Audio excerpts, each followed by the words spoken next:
Hi everyone, it's Kay Van Way, medical malpractice trial lawyer with Van Way and Metzler.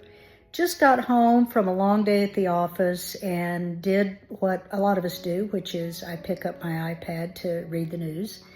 And I see jumping out at me the case of a Dr. Thomas Shaknovsky, age 44, of Florida, who's been charged with second-degree manslaughter. Why? Because he removed a patient's liver instead of the patient's spleen, resulting in the patient's death. Number one, what's the difference between a doctor having a bad day and just making a mistake versus criminal conduct? Well, negligence in medical malpractice is based upon what would a reasonable and prudent doctor do or fail to do under the same or similar circumstances. Criminal conduct is reckless disregard for human life. So that's why this doctor got charged with a crime. Right now, there's more questions than there are answers. The questions that immediately jumped to my mind were, why was this doctor not able to differentiate between the two organs, a liver and a spleen? It reminded me of my work on the Dr. Death cases, where he was so disoriented to the patient's anatomy that he was performing surgeries without really being able to understand, was he in bone, was he in tissue, ligaments, muscles? He didn't know.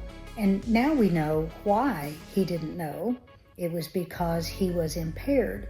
So we don't know why this Dr. Shaknovsky couldn't appreciate the difference between a liver and a spleen, but it raises the question, was he impaired?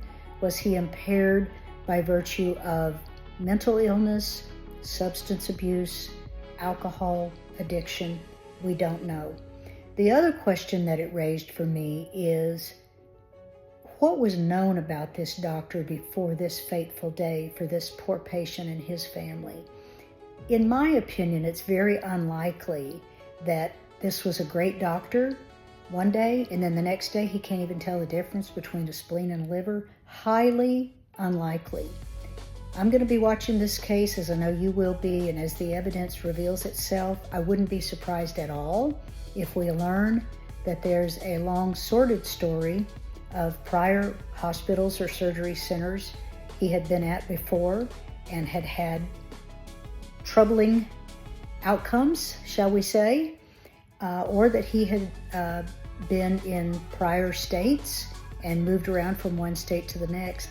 You know, there's systems in place to monitor doctors and discipline them and get them out of harm's way for patients before they kill people. And unfortunately, it happens far too often that those that are responsible for policing these doctors, that being hospitals, medical boards, they don't. So I don't know enough to accuse anyone of anything. I'm just saying it raises serious questions about what's the story behind the story. So stay tuned. I'll keep my ear to the ground and I'll let you know what we find out. Thank you.